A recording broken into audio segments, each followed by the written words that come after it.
Assalamualaikum warahmatullahi wabarakatuh. Pada kesempatan kali ini saya akan menjelaskan kekurangan dan kelebihan menggunakan slot pada Grab Driver supaya nantinya para driver-driver Grab ini tidak salah pilih, karena pada slot sendiri ada kekurangan dan kelebihannya sendiri. Jadi sebelum Anda memilih, pastikan Anda tahu cara bermain slot agar tidak menyesal pada nantinya ya.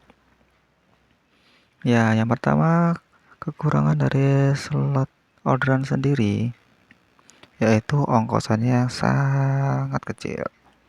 Yang mana yang awalnya paling dekat itu ongkosan 6.800 jadi 6.200. Nah, untuk kekurangan yang kedua yaitu ngambilnya jauh-jauh ya. Dari mana posisi kita, selama orderan itu ada di dalam kotak ini, kemungkinan kita masih dikasih orderan. Contohnya kita di ujung kiri bisa dapat orderan di ujung kanan, itu masih dalam cangkupan, jadi masih wajar. Itulah kekurangan yang kedua. Dan kekurangan yang ketiga menurut saya yaitu hanya diberikan orderan food. Jadi untuk bag atau expressnya itu tidak akan mungkin diberi oleh Grab sendiri, karena slot ini bertujuan hanya untuk spesialis Grab food ya. Itu untuk kekurangannya. Jadi sebelum Anda benar-benar mengambil slot pilihan, harus dipikirkan matang-matang pokoknya. Tapi ada kekurangan maka ada kelebihan. Nah, untuk kelebihannya sendiri yang pertama yaitu kita bisa dapat orderan dimanapun kita berada. Selagi kita masih dalam kotak ini ya, dalam kotak yang dalam ini. Pokoknya selama kita di situ, kita bisa diberi di mana saja, tidak harus nempel di resto, nggak harus nunggu di restonya atau takut kesaingan sama yang lain.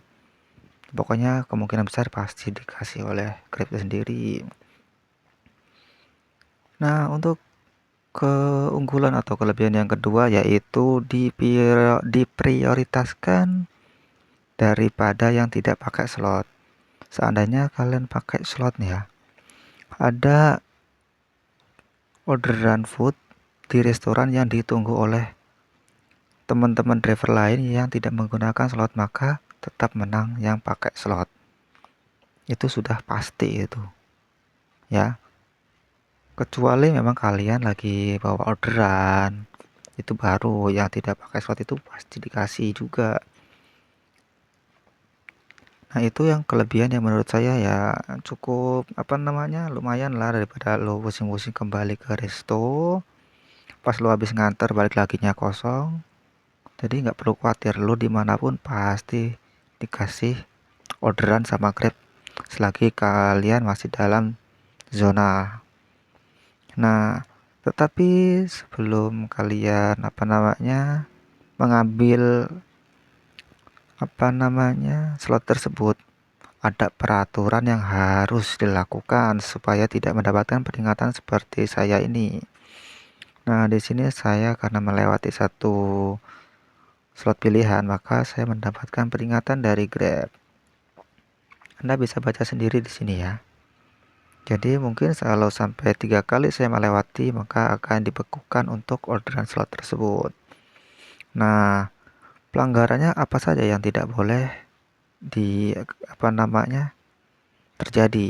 Ya, yang pertama itu harus aktif selama kita ambil slot.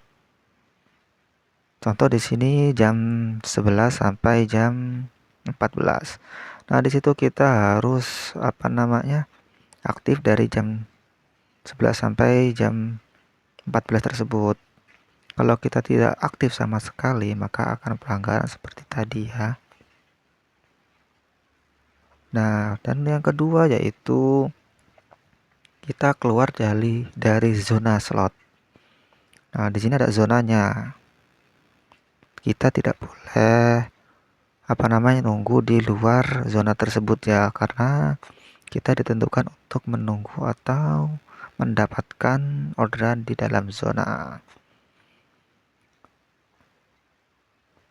Tapi ada tambahan satu lagi ya, untuk menginformasikan kepada rekan-rekan Grab sekalian. Mungkin ada yang bilang, wah, kalau pakai slot itu pasti dapatnya jauh-jauh. Sebenarnya enggak. Pakai slot itu masih tetap dalam komitmen Grab, yaitu yang terdekat.